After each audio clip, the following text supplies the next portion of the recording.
नमस्ते साथियों, साहित्य सेतु यूट्यूब चैनल में आप सभी का फिर से स्वागत है, अभिनंदन है। मैं आपका साथी बालकिशन शर्मा फिर एक बार उपस्थित हूँ एक नई क्लास लेकर के। बात चल रही है लगातार पिछले कई दिनों से हिंदी साहित्य के प्रश्न पत्र पर कक्षा 12वीं का जो पाठ्यक्रम है उसमें आधुनिक काल हिंदी साहित्य का इतिहास, और इस विषय पर हमने बहुत सी चर्चा कर ली है। आज एक नया प्रश्न लेकर के आपका यह साथी आपके साथ फिर जुड़ रहा है। साथियों, इस दौर में आप लगातार मेहनत के इस पथ पर, इस महासमर में अपनी आहुति देते जा रहे हैं। देखिए, जो व्यक्ति निरंतर मेहनत करता रहेगा उसको निश्चित ही परिणाम मिलेगा। मेरा यह मानना है कि व्यक्ति अपना 100% दे दे, उसके बाद जो परिणाम होना है वह नियति को जो मंजूर है वो होगा। लेकिन जो व्यक्ति कर्तव्य पथ पर आगे बढ़ते हुए भी बार बार हताश और निराश हो जाता है, उन व्यक्तियों के लिए कुछ पंक्तियां राष्ट्रकवि रामधारी सिंह दिनकर की अनल किरीट कविता की मैं आपके सामने रखता हूं। कवि कहते हैं कि धरकर चरण विजित श्रृंगों पर, धरकर चरण विजित श्रृंगों पर झंडा वही उड़ाते हैं, अपनी ही उंगली से जो खंजर की जंग छुड़ाते हैं, अपनी ही उंगली से जो खंजर की जंग छुड़ाते हैं। पड़ी समय से होड़, पड़ी समय से होड़ खींच मत तलवों से कांटे रुक कर, और फूंक फूंक चलती न जवानी चोटों से बचकर झुककर। नींद कहाँ उनकी आंखों में, नींद कहाँ उनकी आंखों में जो धुन के मतवाले हैं। गति की तृषा और बढ़ती, पड़ते पग में जब छाले हैं। जागरूक की जय निश्चित है, जागरूक की जय निश्चित है, हार चुके सोने वाले लेना अनल किरीट भाल पर ओ आशिक होने वाले, लेना अनल किरीट भाल पर ओ आशिक होने वाले। इसलिए कर्तव्य पथ पर आगे बढ़ते रहिए, निश्चित रूप से मंजिल आपका एक दिन अभिनंदन करेगी।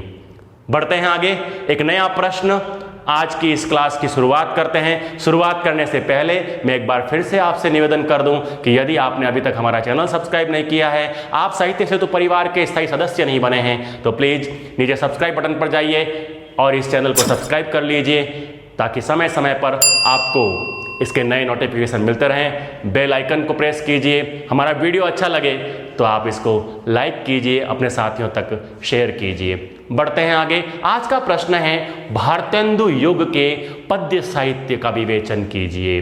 देखिए, हमने भारतेंदु युग के गद्य साहित्य पर समीक्षा करी है, हमने भारतेंदु युगीय नाटक के बारे में बात करी है, हमने जब कहानी की बात करी तो उस समय भारतेंदु युग की क्या स्थिति थी, हमने जब उपन्यास की बात करी तो भारतेंदु युग की स्थिति देखी। कुल मिलाकर ऐसा कहें कि पद्य साहित्य के अंदर हमें समग्र रूप से भारतेंदु युग और भारतेंदु युग के जितने भी कवि हैं या लेखक हैं उन सब के बारे में बात करी। लेकिन आज हमारी चर्चा का विषय है भारतेंदु युग का पद्य साहित्य। आधुनिक गद्य तो हमने खूब देखा, आज आधुनिक पद्य की शुरुआत करते हैं। बात करें यदि भारतेंदु युग के शुभारंभ की, तो भारतेंदु युग का शुभारंभ जो होता है उसके बारे में अलग अलग विद्वानों के मत है। 3 बिंदु या 3 मत हम सामने रखते हैं। सबसे पहला जो है वो कुछ विद्वान मानते हैं कि भारतेंदु युग का शुभारंभ जो है वो होता है 1850 से। ऐसा मानने वाले भारतेंदु के जन्म वर्ष से भारतेंदु युग की शुरुआत मानते हैं, और इसमें आते हैं बहुत बड़े समालोचक डॉक्टर नगेंद्र। उसके बाद बारी आती है 1857 की। जानते हैं मित्रों, 1857 भारत की पहली क्रांति, पहला स्वतंत्रता संग्राम आप कह सकते हैं। 1857 की क्रांति से भारतेंदु युग का शुभारंभ मानने वाले विद्वान हैं डॉक्टर रामविलास शर्मा। और उसके बाद बारी आती है 1868 की, और हिंदी साहित्य के इतिहास के पुरोधा और हिंदी साहित्य में सर्वाधिक मान्य इतिहास लेखक डॉक्टर रामचंद्र शुक्ल। शुक्ल जी मानते हैं कि 1868 से हिंदी साहित्य के आधुनिक काल भारतेंदु युग का शुभारंभ होता है। और ऐसा मानने के पीछे उनका जो तर्क है वो है 1868 में आई भारतेंदु हरिश्चंद्र द्वारा प्रकाशित हुई पहली पत्रिका कवि वचन सुधा। उस कवि वचन सुधा के प्रकाशन वर्ष के साथ ही वो भारतेंदु युग का शुभारंभ मानते हैं। उन्होंने भारतेंदु युग का जो समय माना है उसकी समय अवधि उन्होंने 1868 से लेकर 1893 तक का जो समय है वो माना है उन्होंने। इसको उन्होंने नई धारा प्रथम उत्थान शीर्षक दिया है। शीर्षक दिया है अपने हिंदी साहित्य के इतिहास में नई धारा प्रथम उत्थान। आखिर ऐसा क्या हुआ कि भारतेंदु युग या आधुनिक काल का शुभारंभ जो है उसकी पृष्ठभूमि तैयार हुई। देखिए मित्रों, इससे पहले रीतिकाल था। रीतिकाल में जहां एक तरफ जितने भी कवि थे वो सब दरबारी संस्कृति का चित्रण कर रहे थे, श्रृंगारिकता या कहें कि घोर श्रृंगारिकता का दौर था। आम जन उस काव्य में उपेक्षित रह गया। कहीं भी आम जन की पीड़ा या जनजीवन को साहित्य में स्थान नहीं मिला। साहित्य समाज का दर्पण है ये कहा जाता है, लेकिन समाज का ही साहित्य में चित्रण हो ही नहीं रहा हो तो फिर वह साहित्य किस काम का। इसलिए हमेशा ही रीतिकालीन साहित्य को ज्यादा अच्छी नजर से नहीं देखा गया है। अब बात करें आधुनिक काल की, भारतेंदु युग की, तो इसको पुनर्जागरण काल कहा जाता है। पुनर्जागरण काल कहने के पीछे भी तथ्य है कुछ, क्योंकि यहां सब तरह का परिवर्तन हो रहा था, चाहे वो सांस्कृतिक परिवर्तन हो, चाहे सामाजिक परिवर्तन हो, चाहे राजनीतिक परिवर्तन हो, चाहे साहित्य क्षेत्र में होने वाले परिवर्तन हो, सभी तरह से एक नया परिवर्तन, एक नई जागृति का दौर इस साहित्य में देखने को मिलता है। इसलिए अब हम शुरुआत करते हैं विधिवत रूप से। जितने बिंदु हमने बोले हैं उन सब बिंदुओं को देखेंगे। हम देखेंगे कि भारतेंदु युग का शुभारंभ होने के पीछे और कौन कौन से तथ्य निकल करके आते हैं। साथ ही भारतेंदु युग की कुछ प्रवृत्तियां देखेंगे और देखेंगे भारतेंदु युग के मुख्य पद्यकार या कहें कि मुख्य कवि जिन्होंने अपने पद्य साहित्य से भारतेंदु युग आधुनिक काल की श्री वृद्धि की। लीजिए शुरू करते हैं कुछ बिंदुओं के साथ में आज के इस प्रश्न का उत्तर। लिखते हैं कुछ तथ्य। पहला बिंदु लिखते हैं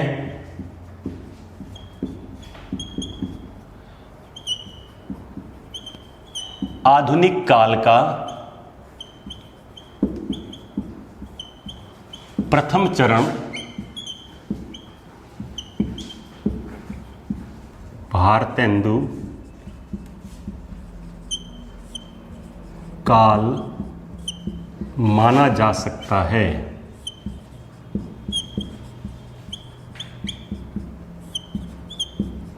देखिए कुछ बिंदु लिखे हमने, जिन बिंदुओं को हम पहले पढ़ चुके हैं। मैंने बोला आपको आधुनिक काल का प्रथम चरण भारतेंदु युग या कह दीजिए पुनर्जागरण युग कहा जाता है। पुनर्जागरण किस बात का? हमने कहा चाहे सांस्कृतिक हो, चाहे धार्मिक हो, चाहे राजनीतिक हो, चाहे सामाजिक हो, हर क्षेत्र में कहीं ना कहीं एक जागृति का दौर इस काल में देखा जाता है। लिखा है आचार्य शुक्ल ने भारतेंदु हरिश्चंद्र के रचना काल को ध्यान में रखते हुए 1868 से लेकर के जो कवि वचन सुधा का प्रकाशन वर्ष है वहाँ से 1893 तक जो काल है उसको भारतेंदु युग की संज्ञा दी है। अब 1893 तक ही क्यों माना? क्योंकि 1893 में स्थापित होती है एक संस्था जिसका नाम है काशी नागरी प्रचारिणी सभा। वहाँ तक का जो काल है उसको इन्होंने भारतेंदु युग की संज्ञा दी है। नई धारा प्रथम उत्थान शीर्षक दिया है अपने हिंदी साहित्य का इतिहास ग्रंथ में। देखिएगा आप लोग, ज़्यादा जानकारी के लिए हमें अक्सर जिन ग्रंथों को हम यहाँ उद्धृत करते हैं उन ग्रंथों में से देखना चाहिए कि वास्तव में उस धारा को क्या नाम दिया गया है। नाम दिया गया है नई धारा प्रथम उत्थान भारतेंदु युग के लिए। बढ़ते हैं आगे। ये बिंदु हमने पढ़ लिया है पहले ही। रीतिकालीन श्रृंगारिकता और दरबारी संस्कृति के चित्रण में कहीं ना कहीं आम जन उपेक्षित रह गया और आम जन की उसी उपेक्षा ने एक आधार भूमि तैयार की, एक आधारशिला तैयार की भारतेंदु युग के उदित होने की। अंतिम बिंदु हमने लिखा है कि समग्र रूप से भले 1868 से 1893 की बात करें, कुछ लोग 1850 से मान ले, कुछ लोग 1857 की क्रांति से मान ले, ये सारे तथ्य भले ही सामने आते हो, लेकिन समग्र रूप से आचार्य रामचंद्र शुक्ल के कथन को ध्यान में रखते हुए 1868 से लेकर के 1868 जो कवि वचन सुधा जो भारतेंदु की पहली पत्रिका है। देखिए भारतेंदु जी ने उस दौर में 3 पत्रिकाओं का संपादन किया था। कवि वचन सुधा, हरिश्चंद्र मैगजीन जो बाद में जाकर हरिश्चंद्र चंद्रिका बन गई, और एक बाला बोधिनी स्त्री शिक्षा के लिए निकल जाने वाली पत्रिका। ये पत्रिकाएं बहुत महत्व रखती है इस काल के जितने भी गद्य हो चाहे पद्य साहित्य हो उसके उन्नयन में। देखेंगे इसके बारे में भी जानकारी करेंगे। मैं बात कर रहा था कि 1868 से लेकर के जो कवि वचन सुधा का प्रकाशन वर्ष है वहां से लेकर के हिंदी साहित्य की सर्वश्रेष्ठ पत्रिका सरस्वती जिसका प्रथम प्रकाशन हुआ था 1900 में, वहां तक की जो अवधि है उसको समग्र रूप से भारतेंदु युग कहा जा सकता है। चलिए अब देखते हैं भारतेंदु युग की कुछ प्रमुख काव्य की विशेषताएं, काव्य प्रवृत्तियां। मिटा देता हूं इन तथ्यों को।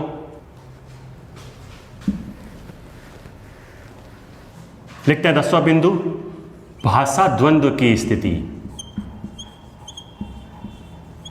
भाषा द्वंद्व की स्थिति। ये कुछ बिंदु है जिनको हम भारतेंदु युग की मुख्य काव्य प्रवृत्तियों के रूप में देखते हैं। पहला बिंदु है राष्ट्र प्रेम की भावना।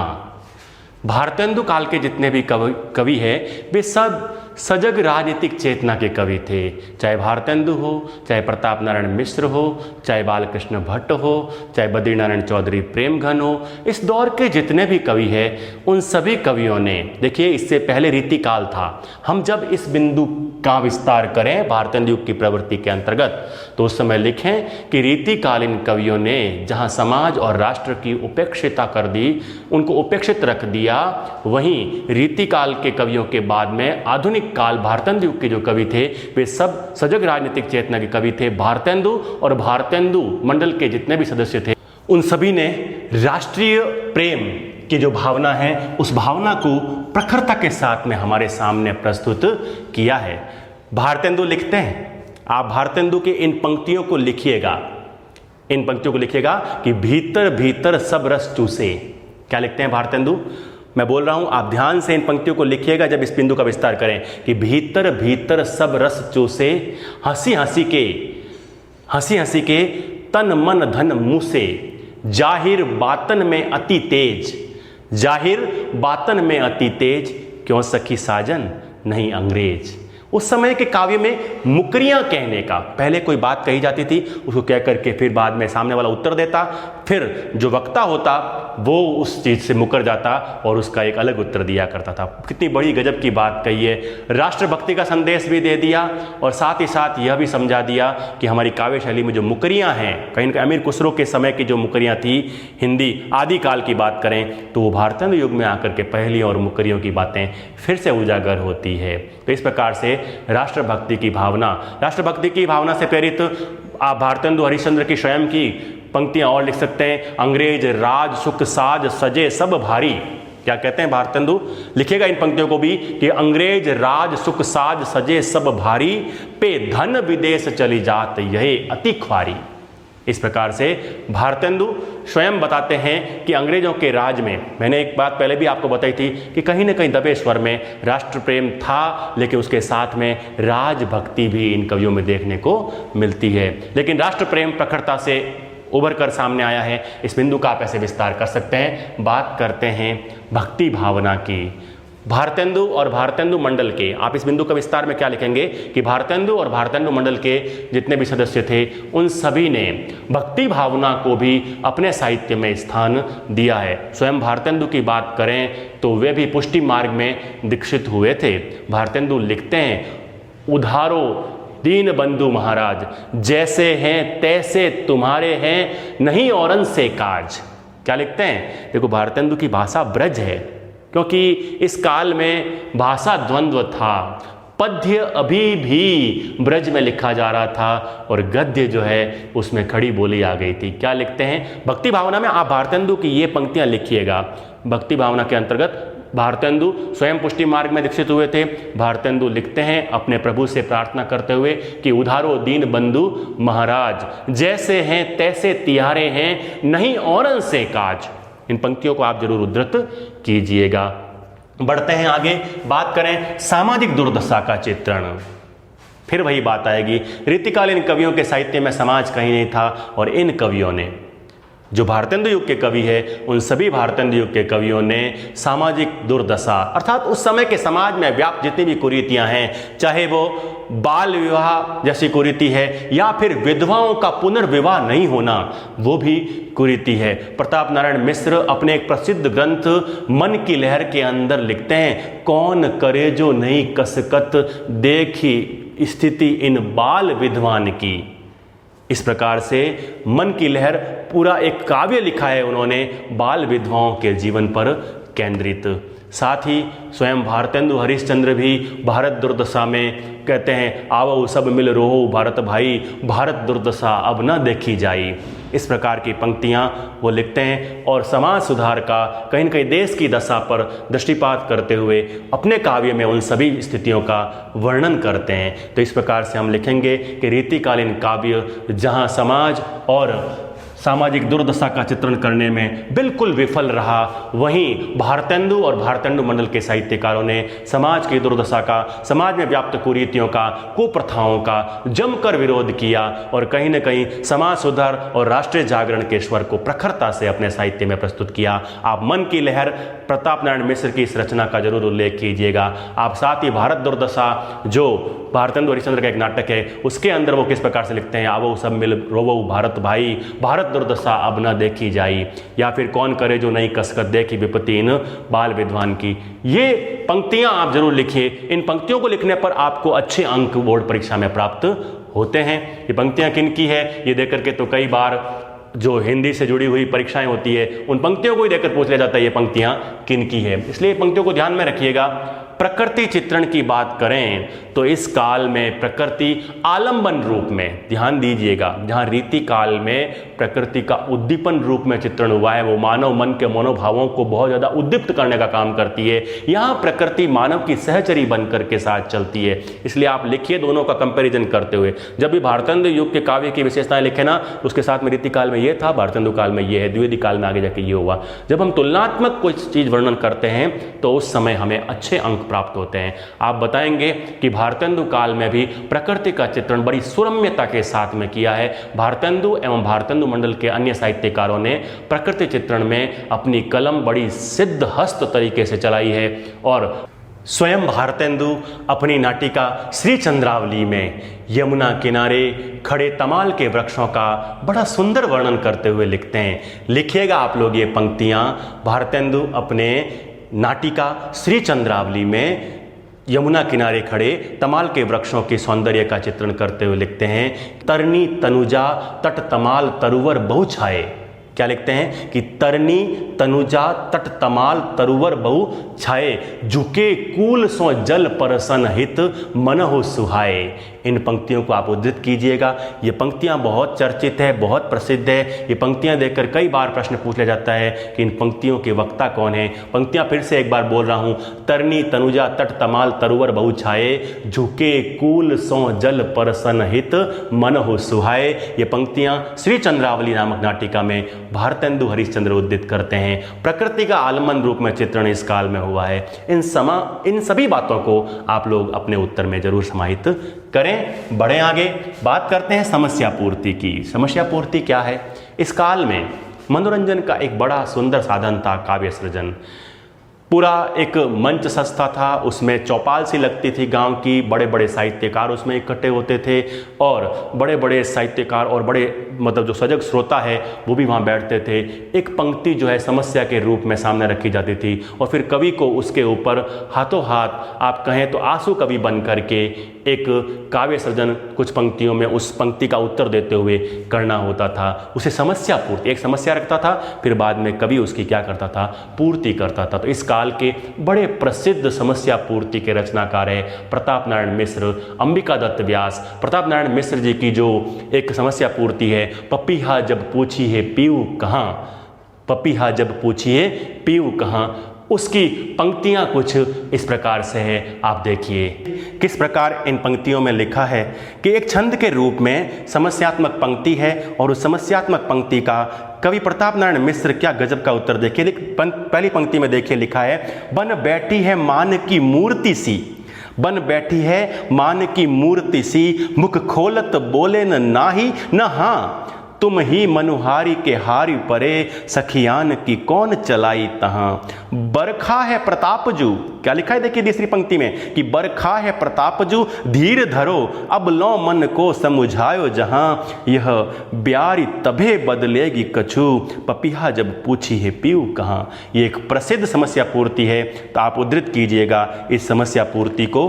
देखिए हमने इस समस्या पूर्ति को देखा। समस्या पूर्ति को देखने के बाद में आप लोग ये बताएं कि किस प्रकार से इस काल में समस्या पूर्तियों की रचना होती थी और ये बड़ा ही रोचक एक विषय हुआ करता था। उम्मीद है आपको समझ में आया होगा समस्या पूर्ति क्या है। एक पंक्ति समस्या के रूप में रखी जाती थी, कवि उसके ऊपर जिस प्रकार से हमने अभी यह छंद देखा, पपीहा जब पूछिए पीऊ कहाँ, इस प्रकार की बहुत सारी समस्या पूर्तियां भारतेंदु युग के काव्य सर्जन की एक मुख्य प्रवृत्ति के रूप में देखी जाती है। बढ़ते हैं आगे, अनुदित काव्यों की प्रधानता। इस काल में अनुदित काव्य सृजन करने में कुछ नाम प्रमुखता से हमारे सामने आते हैं। उनमें नाम आता है राजा लक्ष्मण सिंह का। राजा लक्ष्मण सिंह ने रघुवंश और मेघदूत का अनुवाद किया है। हम जानते हैं रघुवंशम और मेघदूत जो है वो कालिदास की रचनाएं हैं, संस्कृत में लिखी गई रचना है, उनका उन्होंने अनुवाद किया है बड़ा ही सुंदर तरीके से।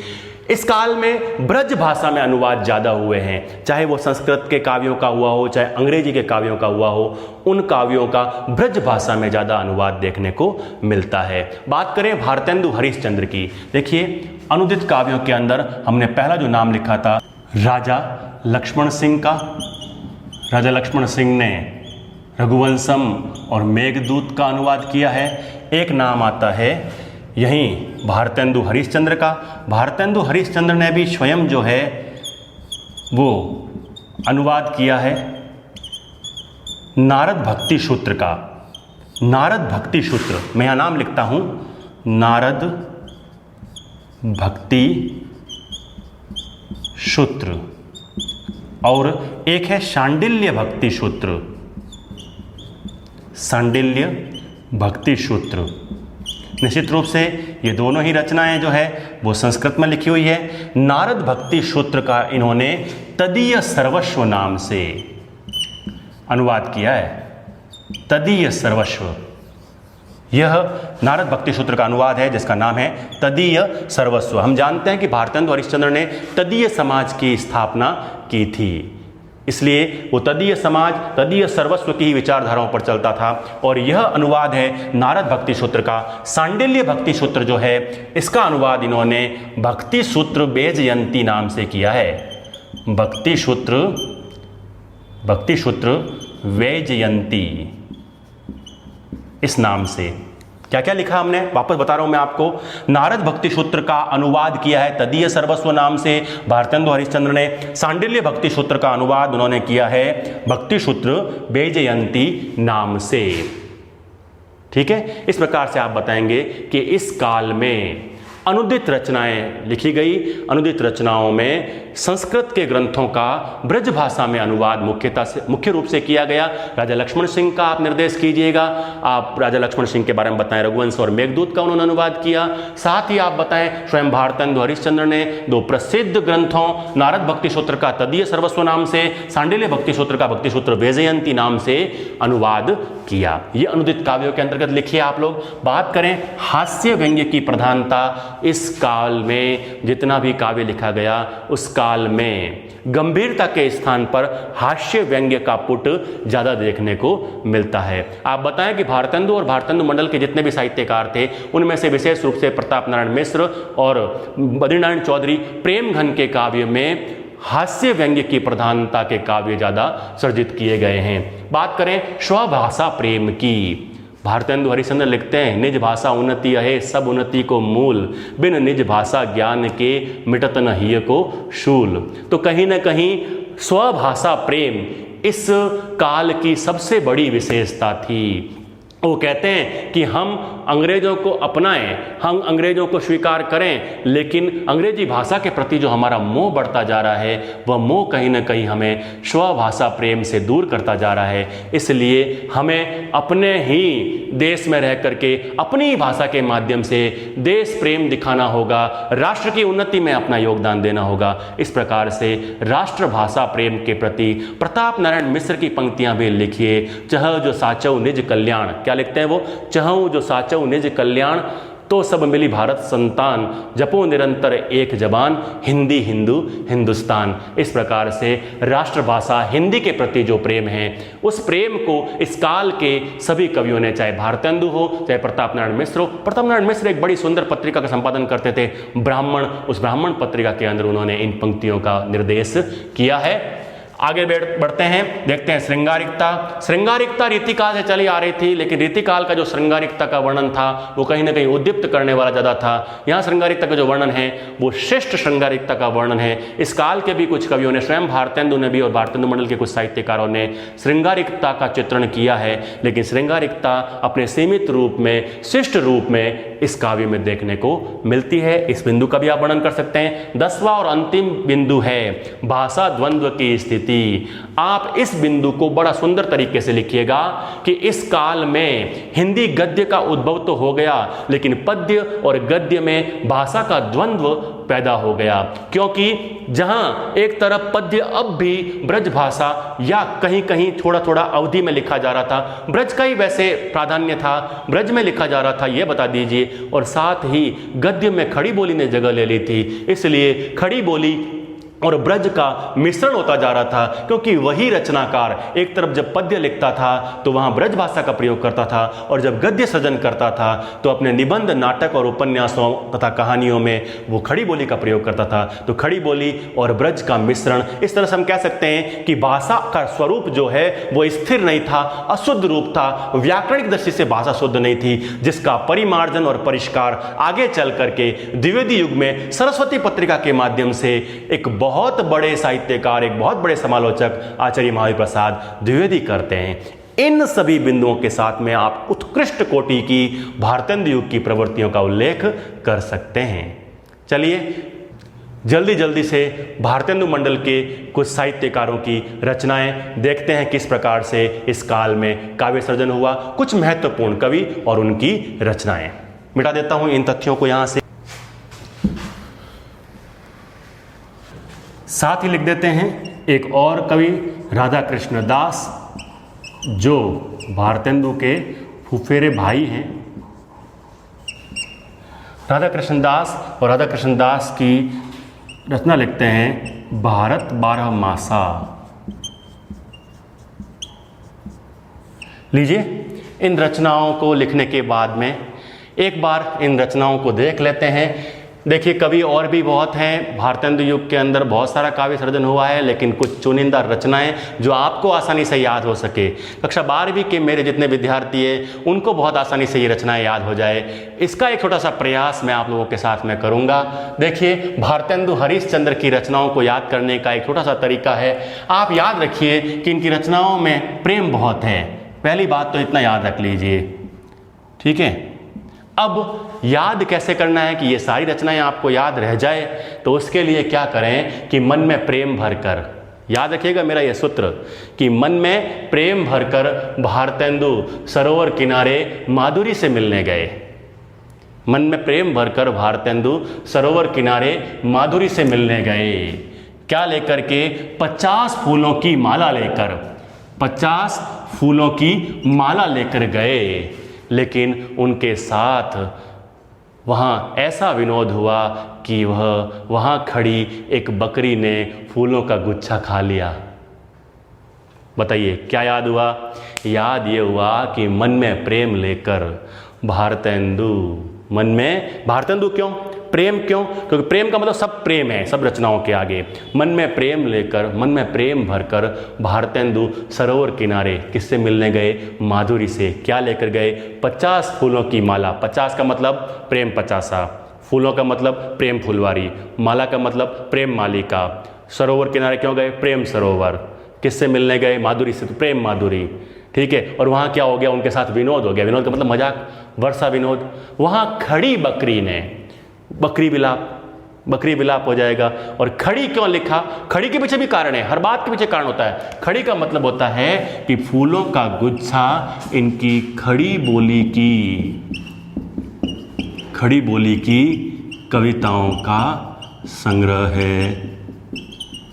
ये जरूर लिखिएगा, खड़ी बोली की कविताओं का संग्रह है। खड़ी बोली की कविताओं का संग्रह का क्या नाम हुआ? फूलों का गुच्छा। अब आपको सारी चीज याद हो गई। देखिए, समय जरूर लगता है, लेकिन आप एक बार थोड़ा सा प्रयास करें तो भारतेंदु के काव्य आपको याद पक्के ही हो जाते हैं। मैं एक बार फिर अपना सूत्र आपके सामने दोहराऊंगा कि भारतेंदु 50 फूलों की माला लेकर सरोवर किनारे माधुरी से मिलने गए, मन में प्रेम भर कर, लेकिन वहाँ खड़ी बकरी ने उनके फूलों का गुच्छा खा लिया। जितनी रचना याद रहे उतना ठीक। बस याद ये रखना है कि प्रेम सरोवर है, प्रेम माधुरी है, प्रेम पचासा है, प्रेम फुलवारी है, प्रेम मालिका है, लेकिन प्रेम संपत्ति लता नहीं है। प्रेम संपत्ति लता किसकी रचना है? ठाकुर जगमोहन सिंह। भाई संपत्ति तो ठाकुर के पास ही होगी, भारतेंदु के पास कहाँ संपत्ति आ गई? इसलिए प्रेम संपत्ति लता, संपत्ति की बेल लगी हुई है, संपत्ति लता किसके पास? ठाकुर जगमोहन सिंह। तो एक ये भी याद हो गया। श्यामा लता, ये भी ठाकुर जगमोहन सिंह की। अब बद्री नारायण चौधरी प्रेमघन की कुछ रचनाएं देखते हैं। बद्री नारायण चौधरी प्रेमघन इस युग के सबसे रईस व्यक्ति है, ठीक है। बद्री नारायण चौधरी प्रेमघन, उनकी रचना है जीर्ण जनपद। मेरे जो साथी अन्य परीक्षाओं की तैयारी कर रहे हैं वो अगर इस वीडियो को देख रहे हैं तो वो ध्यान दें, दुर्दशा दत्तापुर इसका नाम है दूसरा। जीर्ण जनपद का अन्य नाम है दुर्दशा दत्तापुर। हार्दिक हर्षादस, आनंद अरुणोदय और वर्षा बिंदु, याद रखिएगा यहाँ वर्षा विनोद है, क्योंकि मजाक तो किसके साथ हुआ है? भारतेंदु के साथ हुआ है। तो वर्षा विनोद और वर्षा बिंदु, बिंदु का मतलब होता है बूंदें, और प्रेम घन, घन का मतलब होता है बादल। तो प्रेम घन, घन यानी बादल, बादल की ही तो बूंदें होगी, बरसात की बूंदें कहाँ से आएगी? बादलों में से। और वर्षा विनोद कहाँ है? विनोद किसके साथ हुआ? विनोद किस बात का हुआ कि उसके फूलों का गुच्छा कौन खा गई? बकरी। इस बात का वो विलाप करने लगे। तो इसलिए ये सारी चीज़ें ऐसे इंटरकनेक्ट, एक दूसरे से साथ में जोड़ करके अंतर संबंध स्थापित करके याद की जा सकती है। प्रेम संपत्ति लता की हमने बात की, ठाकुर जगमोहन सिंह की रचना है, ये भी हमने याद कर ली। श्यामा लता इनकी रचना है, वो भी याद कर ली। अंबिका दत्त व्यास, इनको सुकवि कहा जाता है। अंबिका दत्त व्यास को क्या कहा जाता है? सुकवि कहा जाता है। तो इसलिए सुकवि सत से किसकी रचना हुई? अंबिका दत्त व्यास की। पावस पचासा, पावस पचासा और कंस वध, ये इनकी कुछ महत्वपूर्ण रचनाएं हैं। राधा कृष्ण दास जो भारतेंदु के फुफेरे भाई है, इनकी एक बड़ी प्रसिद्ध रचना है भारत बारह मासा। इस प्रकार से ये कुछ चुनिंदा कवि और उनकी कुछ चुनिंदा रचनाएं आप लोगों को याद करवाने का एक प्रयास किया है। इसी के साथ इस प्रश्न को यहाँ विराम देते हैं, बढ़ते हैं एक नए प्रश्न की ओर। फिर से मिटा देता हूँ इसको, बढ़ते हैं एक नया प्रश्न देखते हैं। भारतेंदु युग की पद्य साहित्य की प्रवृत्तियां पढ़ने के बाद में लीजिए एक नया प्रश्न है, उपन्यास और कहानी में अंतर स्पष्ट कीजिए। अंतर की दृष्टि से हमने नाटक और एकांकी में अंतर देखा, आज हम उपन्यास और कहानी इन दो विधाओं में अंतर स्पष्ट करने का एक प्रश्न देखते हैं। इन दोनों ही रचनाओं के मूल में कहीं न कहीं कथा तत्व है, लेकिन हम ऐसा नहीं कह सकते। देखिए, हमने उपन्यास साहित्य को भी पढ़ा, हमने कथा साहित्य को भी पढ़ा, उनकी प्रवृत्तियां भी पढ़ी, साथ ही उनके किस प्रकार से काल विभाजन थे, वो सारी चीज़ें हमने देखी। लेकिन दोनों के मूल में भले ही कथा तत्व हो, लेकिन हम इन दोनों को एक ही विधा के दो रूप नहीं कह सकते। कथा तत्व मूल रूप में होते हुए भी इन दोनों रचनाओं में, दोनों विधाओं में थोड़ा वैविध्य है, विविधता है। अब उसी विविधता को यहाँ देखना हमारे इस प्रश्न का उत्तर है। पहले हम कुछ बिंदु लिखते हैं इस प्रश्न में, इनके अंतर स्पष्ट करने से पूर्व 2-4 तथ्य हम लोग लिखते हैं। लिख करके उसके बाद में इन दोनों विधाओं में किस प्रकार से अंतर किया जा सकता है उसको देखेंगे। लिखते हैं इसका उत्तर।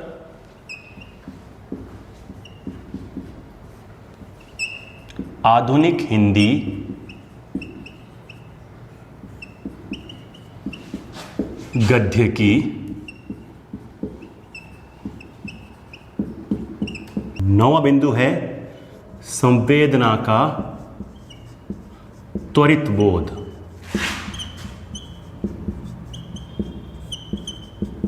कुछ बिंदु हमने इसके अंतर के संबंध में लिखे हैं। पहले आप लोगों को क्या लिखना है? आपको लिखना है आधुनिक हिंदी गद्य की दो प्रमुख विधाओं, उपन्यास और कहानी। कथा साहित्य के भिन्न भिन्न अंग हैं, किंतु इन दोनों ही विधाओं में परस्पर वैविध्य है। कथा साहित्य के दो अंग हो सकते हैं, लेकिन इनमें अंतर है, विविधताएं हैं। फिर आपको लिखना है दोनों ही विधाओं के मूल में कथा तत्व होते हुए भी इन दोनों का अपना अपना अलग अस्तित्व है। इन दोनों के मूल में भले ही कथा तत्व हो, लेकिन इन दोनों ही रचनाओं का, इन दोनों ही विधाओं का अपना अपना अलग अस्तित्व है। ये बिंदु आप लिखें पहले। जब आप किसी प्रश्न के उत्तर की शुरुआत करें तो सीधा ही आप उत्तर ये ना लिखें कि उपन्यास और कहानी में अंतर स्पष्ट कीजिए। प्रश्न आ गया और आपने लिख दिया उपन्यास और कहानी में अंतर निम्न बिंदुओं के आधार पर स्पष्ट किया जा सकता है। ऐसा उत्तर कभी भी बोर्ड में आपको पूरे अंक नहीं दिलवाता है।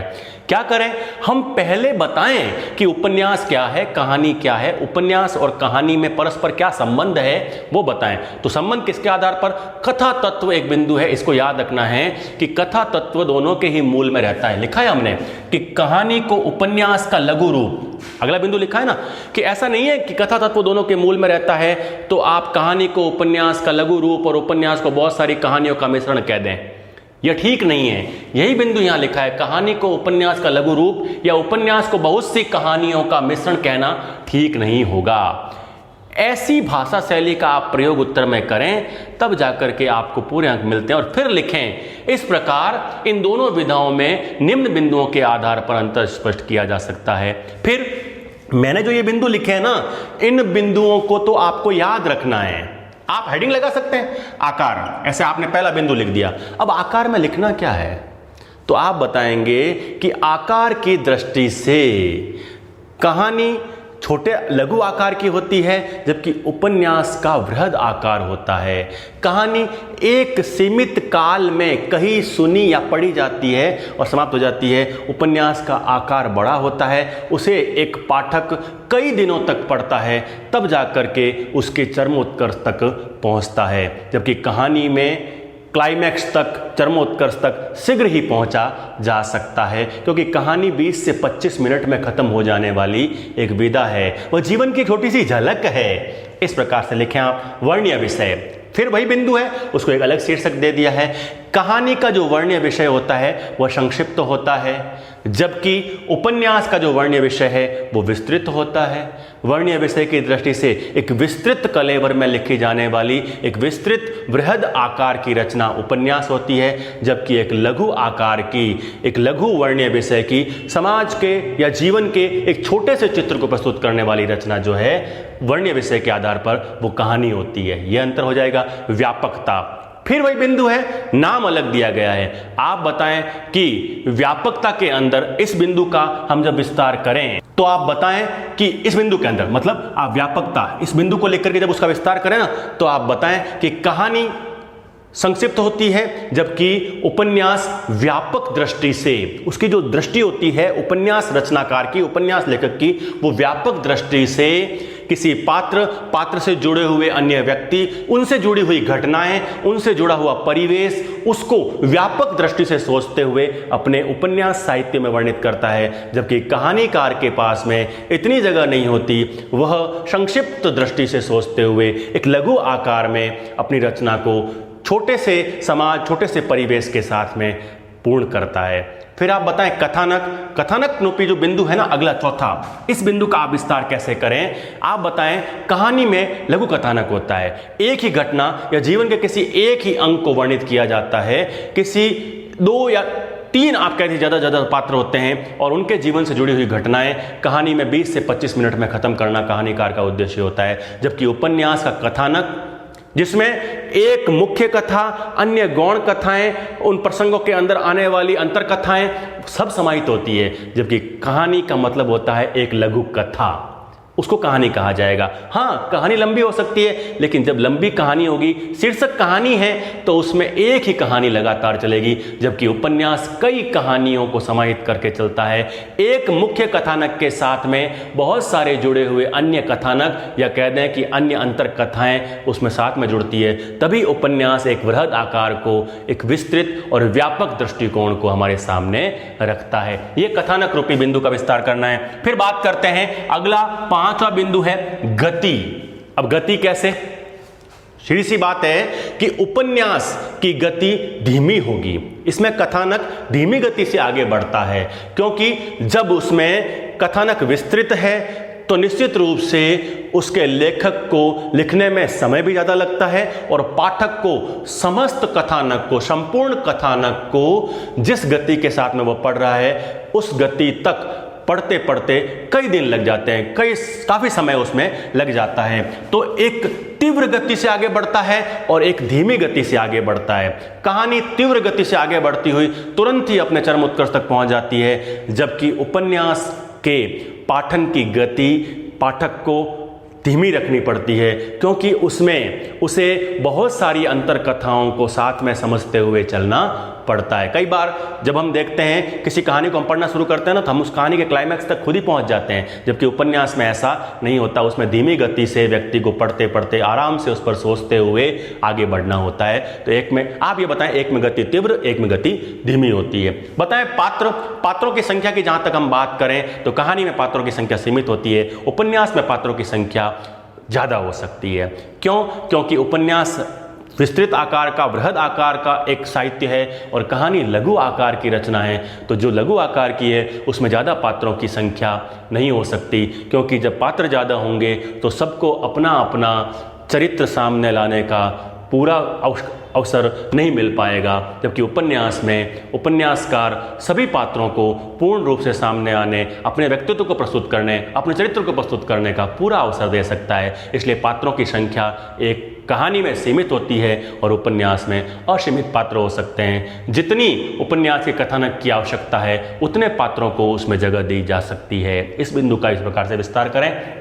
मेरी सभी जो बातें जो मैं बोल रहा हूँ ना, इन सब बातों को आप लोग लिखते रहें, तब आप इन बिंदुओं का अच्छा विस्तार कर पाएंगे। नहीं तो क्या होता है, कई बार ये बिंदु कि हमारे पास में समय नहीं है, हम ये बिंदु लिख देते हैं। वो बिंदु लिखने से ये बिंदु थे ही नहीं, ये तो बिंदु है ही नहीं कहीं, ये तो बिंदु मैंने बनाए हैं इसलिए कि आप इन बिंदुओं के आधार पर इनका विस्तार कर सकें। बड़े आगे चरित्र चित्रण। अब चरित्र चित्रण दोनों में ही होता है, कहानी में भी होता है, उपन्यास में भी होता है। लेकिन कहानी में कई बार कुछ पात्रों का चरित्र चित्रण कहानीकार खुद ही कर देता है, जबकि उपन्यास में बोले गए संवादों से, उपन्यास में जो देखिए चरित्र चित्रण के अलग अलग तरीके होते हैं। पात्र द्वारा बोले गए संवाद या पात्र से जुड़े हुए, मुख्य पात्र से जुड़े हुए अन्य पात्रों द्वारा उसके संबंध में बोले गए संवादों से उसका चरित्र चित्रण हो सकता है। जबकि कहानी में कुछ पात्रों का परिचय तो कहानीकार स्वयं ही हमारे सामने प्रस्तुत कर देता है, ताकि हमें कम समय में सबका चरित्र समझ में आ जाए। तो चरित्र चित्रण का पूरा अवकाश उपन्यास में मिलता है, कहानी में सबके चरित्र चित्रण का पूर्ण अवकाश नहीं मिलता। मुख्य कथानायक या कह दीजिए उस कथा की जो नायिका है उसका ही चरित्र चित्रण हमारे सामने होता है, अन्य पात्रों को इतना अवकाश नहीं मिल पाता। बात करें संवादों की संख्या और आकार की दृष्टि से, कहानी में लघु संवाद होते हैं, कहानी में ज़्यादा संवादों की जगह नहीं होती है। बहुत सारी बातें तो कहानीकार स्वयं ही हमारे सामने प्रस्तुत करता जाता है। कई बार कहानी में संवाद होते ही नहीं है, हमें लगता है कहानीकार ही स्वयं हमें कहानी सुना रहा है, जबकि उपन्यास में आपसी संवाद यानी डायलॉग का जो एक्सचेंज होता है, संवादों का आदान प्रदान होता है, उससे ही कथानक की गति आगे बढ़ती है, कथानक गति के साथ में प्रभावित होता है, आगे बढ़ता है। इस प्रकार संवाद नामक इस बिंदु का विस्तार करें। संवेदना का त्वरित बोध, दोनों ही रचनाओं में मानवीय संवेदना जुड़ी होती है, उपन्यास हो चाहे कहानी हो, लेकिन उपन्यास में मानवीय संवेदना का जो बोध होता है वो त्वरित गति से नहीं होता, जबकि कहानी में वो त्वरित गति से होता है। कहानी जिस उद्देश्य को लेकर के लिखी गई है उस उद्देश्य तक 20 से 25 मिनट में पहुंच जाती है, वही त्वरित बोध है, त्वरित गति से होने वाला बोध। तो और एक चीज और है, कहानी छोटे छोटे मानव जीवन के छोटे छोटे हिस्सों से, छोटे छोटे अंग से जुड़ी हुई होती है, छोटे से घटनाक्रम से जुड़ी हुई होती है, इसलिए उसका तुरंत बोध एक व्यक्ति के हृदय तक पहुंच जाता है। उपन्यास कई दिनों तक पढ़ा जाता है तो इसमें कई बार मानवीय संवेदना खो जाती है। 20 से 25 मिनट तक देखिए साथियों, अपने मन को स्थिर रखना, उस संवेदना से जुड़े हुए रहना बड़ा आसान काम होता है। लेकिन मैं एक उदाहरण दूं आपको कि आप जब सिनेमा घर में कोई फिल्म देखते हैं तो 3 घंटे आप लगातार उसी संवेदना से जुड़े हुए रह सकते हैं, और वही फिल्म आप अपने घर आकर देखिए तो आप 3 घंटे लगातार नहीं देखते, उसके दौरान आपको बीच में कोई काम हो गया, आप उठकर चले गए, 15-20 मिनट के लिए बीच में विराम ले लिया, आप उस संवेदना तक नहीं पहुंच पाएंगे। इसीलिए कहानी संवेदना के ज़्यादा निकट पहुंचाती है, त्वरित गति से पहुंचाती है। उपन्यास मानवीय संवेदना के निकट इतना त्वरित गति से नहीं पहुंचता। इस प्रकार से आप उपन्यास और कहानी में अंतर का या टिप्पणी का कोई प्रश्न आ जाए तो उस प्रश्न का एक बढ़िया शानदार सा उत्तर इन बिंदुओं के सहारे जो मैंने आप लोगों के सामने रखे हैं, आप बढ़िया उत्तर लिख सकते हैं। इसी आशा, इसी उम्मीद के साथ में बढ़ते हैं। एक और प्रश्न हम लोग देखते हैं, अब की बार अंतर का एक और प्रश्न करते हैं। जीवनी और आत्मकथा में अंतर का एक प्रश्न करते हैं जो सन 2018 में पूछ लिया गया है। शायद इस बार अंतर की दृष्टि से जीवनी और आत्मकथा हो सकता है ना पूछे तो जीवनी और आत्मकथा में से किसी पर टिप्पणी पूछी जा सकती है। तो इस दृष्टि से सोच करके अंतर की दृष्टि का प्रश्न करते हैं। टिप्पणी का प्रश्न आया तो उसको भी सरल कर लेंगे, उसके बाद बढ़ेंगे आगे। कुछ और रोचक प्रश्नों को हम अगले वीडियो में देखेंगे, लेकिन इसको अभी मिटाता हूं। देखते हैं जीवनी और आत्मकथा में अंतर का प्रश्न। लीजिए मिटाता हूं मैं इसको, एक नया प्रश्न करते हैं। लीजिए एक नया प्रश्न, जीवनी और आत्मकथा का स्वरूप स्पष्ट करते हुए दोनों में अंतर स्पष्ट कीजिए। आधुनिक हिंदी गद्य की दो विधाएं, जीवनी और आत्मकथा, नवीन विधाओं के अंतर्गत आती है ये दोनों ही विधाएं। दोनों ही विधाओं के केंद्र में व्यक्ति विशेष रहता है। दोनों ही विधाओं के केंद्र में कथा तत्व रहता है। व्यक्ति विशेष कैसे कि जब एक व्यक्ति अपने ही जीवन से जुड़ी हुई विविध घटनाओं, विविध प्रसंगों को मानवीय संवेदना के साथ जोड़ करके साहित्यिक स्वरूप में प्रस्तुत करता है तो वह आत्मकथा का सृजन कर रहा होता है। और जब किसी दूसरे व्यक्ति, किसी महापुरुष, किसी व्यक्ति विशेष कह दीजिए, उसके जीवन से जुड़ी हुई विविध घटनाओं, विविध प्रसंगों को स्मृति या संस्मरण के आधार पर जब हमारे सामने रखता है तो वह जीवनी का सृजन कर रहा होता है। तो कहने को दोनों के ही केंद्र में व्यक्ति है, लेकिन एक के केंद्र में व्यक्ति स्वयं होता है और दूसरी रचना के केंद्र में कोई अन्य व्यक्ति, कोई दिव्य व्यक्तित्व, कोई महापुरुष, कोई व्यक्ति विशेष हो सकता है। लेकिन हम ऐसा नहीं कह सकते कि आत्मकथा में व्यक्ति अपने जीवन का केवल लेखा जोखा प्रस्तुत करता है। नहीं साथियों, आत्मकथा में पूरी सच्चाई, पूरी ईमानदारी के साथ में व्यक्ति अपने जीवन से जुड़ी हुई उन समस्त घटनाओं को, उन सारे पल को फिर से जी रहा होता है। तो हम कह सकते हैं कि आत्मकथा जीवन के उन सुनहरे पलों का पुनः सृजन है, जबकि जीवनी में वो अन्य स्रोतों से बहुत सारी सामग्री जुटाता है और उस सामग्री का लेखा जोखा वह हमारे सामने रखता है। देखते हैं इन सभी बिंदुओं के आधार पर। पहले तो जीवनी और आत्मकथा की एक भूमिका रखते हैं सामने और फिर इन दोनों विधाओं में अंतर स्पष्ट करने का एक प्रयास करेंगे। इस प्रश्न के उत्तर में हम कुछ बिंदु लिखते हैं। पहला बिंदु लिखते हैं जीवनी और आत्मकथा अनुसंधान करता है। अंतर लिखने से पहले कुछ बिंदु लिखिए आप लोग जीवनी और आत्मकथा के संबंध में, उसके बाद में आप अंतर स्पष्ट कीजिए ताकि आपको उस प्रश्न के उत्तर में पूरे नंबर मिल सके। पहला बिंदु लिखा है हमने, जीवनी और आत्मकथा दोनों ही आधुनिक हिंदी गद्य की नई विधाएं हैं। ये नवीन विधाओं के अंतर्गत आती है। जो प्राचीन बड़ी विधाएं हैं, निबंध है, नाटक है, उपन्यास है, कहानी है, उसके बाद में ये कुछ नई विधाएं हैं जो साहित्य के क्षेत्र में गद्य की अलग विधाओं के रूप में हमारे सामने आती है। अगला बिंदु लिखें, ये दोनों ही विधाएं व्यक्ति विशेष को केंद्र में रख करके लिखी जाती है और उसके जीवन की विविध घटनाओं और प्रसंगों को उजागर करती है। दोनों ही के केंद्र में व्यक्ति विशेष होता है, बस फर्क इतना है कि एक में वो व्यक्ति स्वयं होता है और उसमें व्यक्ति विशेष कोई अन्य होता है। आत्मकथा में वह स्वयं होता है, जीवनी में कोई अन्य होता है। जब व्यक्ति, बस यहां परिभाषा निर्धारित हो जाएगी कि जीवनी की क्या परिभाषा है और आत्मकथा की क्या परिभाषा है। यह बिंदु स्पष्ट कर देगा कि जब व्यक्ति स्वयं के जीवन से जुड़ी हर घटना का विस्तृत विवरण प्रामाणिक ढंग से, देखिए इसमें विशेषताएं आ गई है। प्रामाणिकता कहां होगी? प्रामाणिकता ज्यादा होगी आत्मकथा में।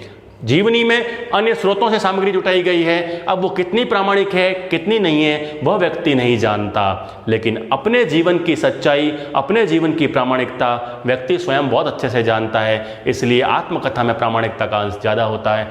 लिखा है विस्तृत विवरण प्रामाणिक ढंग से प्रस्तुत करता है तो आत्मकथा का सृजन होता है, किंतु जब व्यक्ति विशेष के जीवन पर कोई अन्य व्यक्ति लिखता है तो जीवनी का लेखन होता है।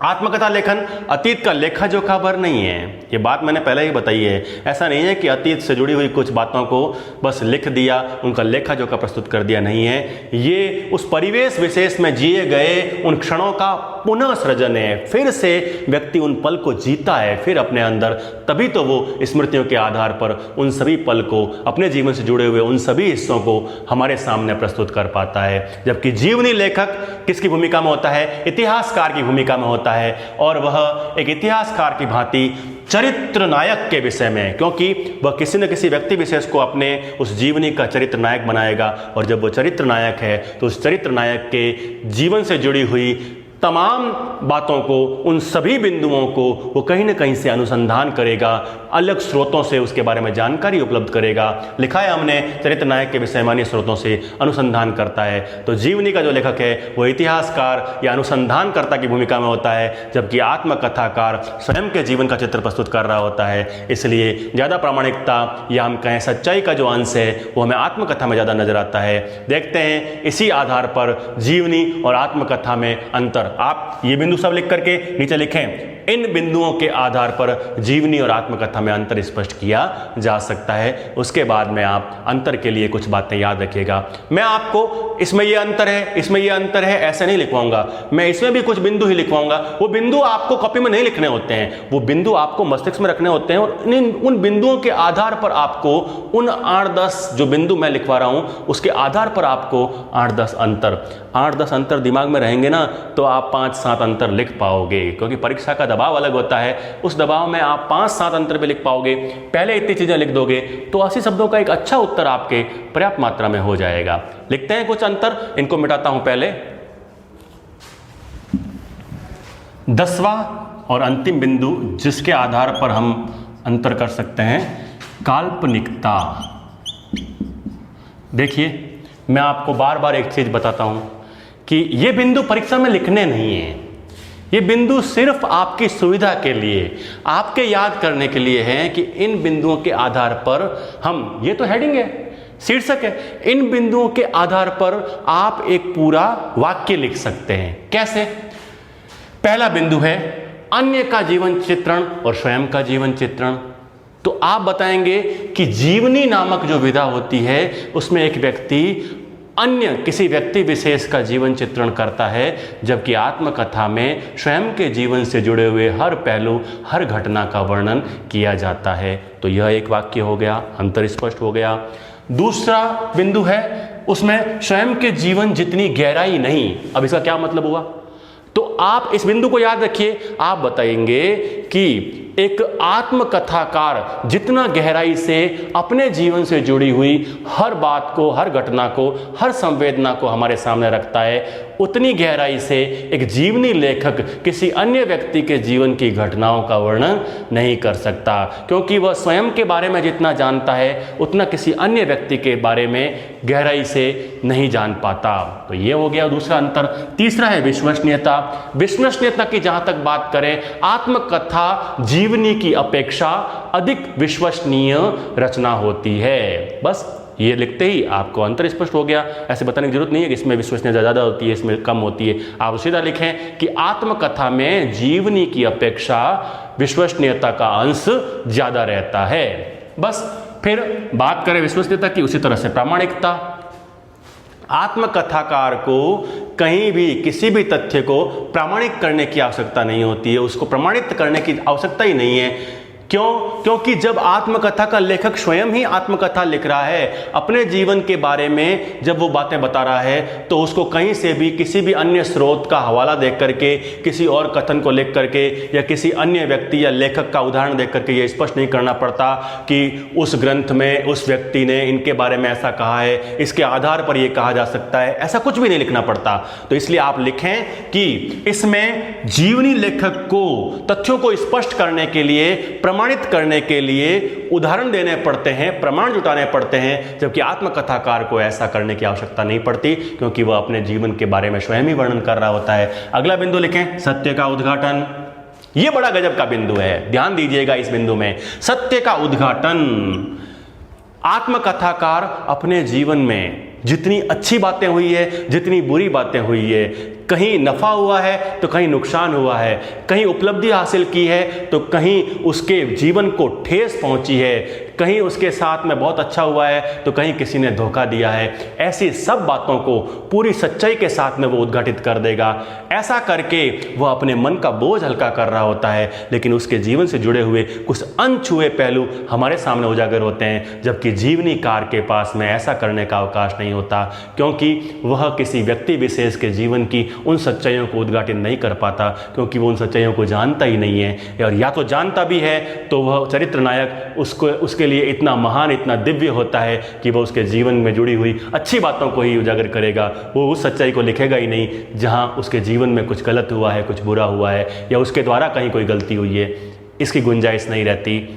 जबकि आत्मकथाकार जहाँ जहाँ खुद ने गलतियाँ की है उस गलतियों को भी पूरी तरह से हमारे सामने रख पाता है।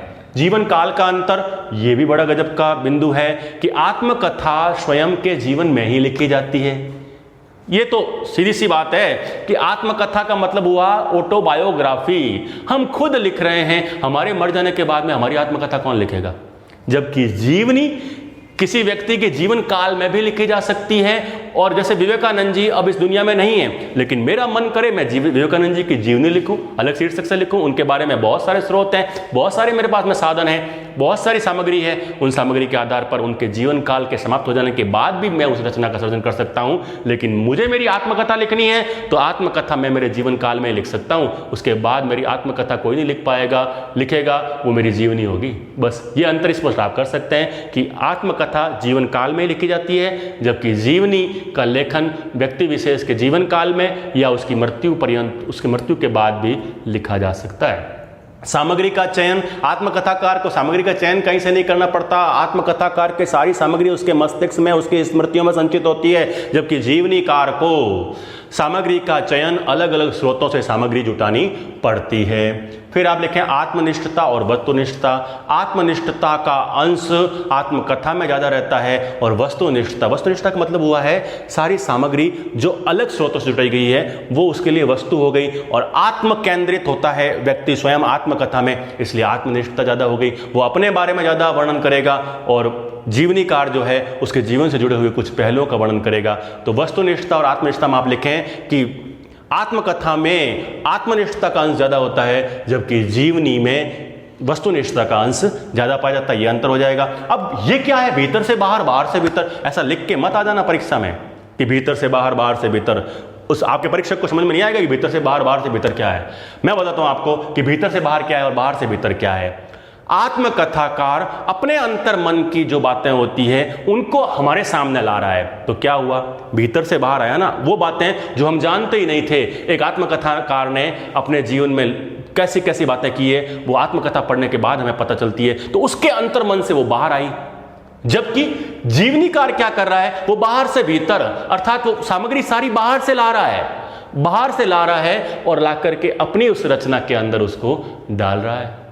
जो सबको पता है वो ही वो बता रहा है, तो वो बाहर से भीतर की ओर आ रहा है और एक चीज भीतर से बाहर आ रही है, रहस्य उद्घाटन हो रहे हैं। तो ये हुआ बाहर से भीतर और भीतर से बाहर का अंतर। और 10वां है काल्पनिकता। मित्रों, आत्मकथा में काल्पनिकता का अंश नहीं रहता, क्योंकि उसमें सच्चाई और ईमानदारी ही प्रस्तुत करनी पड़ती है। कल्पना के सहारे मैं अपने जीवन के बारे में क्या बताऊंगा, मेरे जीवन में जो हुआ है उसका ही मैं उद्घाटन कर सकता हूं। आत्मकथाकार अपने जीवन में घटित घटनाओं का सच्चाई और ईमानदारी के साथ में वर्णन करता है, जबकि जीवनीकार का चरित्र नायक उसके लिए महान है, दिव्य है, कोई महापुरुष है, इसलिए वो कल्पना के सहारे उसके जीवन में कुछ अच्छाइयों का समावेश खुद ही कर देता है। ये हुए वो बिंदु जिसके आधार पर जीवनी और आत्मकथा में अंतर स्पष्ट कर सकते हैं। चलिए चलते चलते आप लोगों को बता दूं कि अगले वीडियो में हम लोग एक नए प्रश्न की ओर जाएंगे। आधुनिक हिंदी गद्य की एक और विधा जिसके केंद्र में रहते हैं आचार्य रामचंद्र शुक्ल, हिंदी निबंध की विकास यात्रा, उस पर प्रकाश डालेंगे। बड़ा ही रोचक बिंदु होगा हमारा। हम टिप्पणी देखेंगे रिपोर्टाज पर, टिप्पणी देखेंगे यात्रा वृत्तांत पर, कुछ और रोचक प्रश्नों के साथ में आपके साथ में जुड़ूंगा। तब तक के लिए आपसे लेता हूं विदा। आराम मत कीजिएगा, जितनी सामग्री बताई है उसको पढ़िएगा और पढ़ करके अपने जीवन में आगे बढ़ने की, अपने जीवन में सफलता को सुनिश्चित करने की तैयारी कीजिएगा। और एक काम कर दीजिएगा, अगर मेरा वीडियो पसंद आए तो उसको लाइक जरूर कीजिएगा, और हमारा चैनल अगर सब्सक्राइब नहीं किया है तो जाते जाते फिर रिक्वेस्ट कर दूं कि हमारा चैनल सब्सक्राइब कीजिएगा। चलिए फिर मिलेंगे, तब तक के लिए आपसे विदा लेता हूं। धन्यवाद। जय हिंद।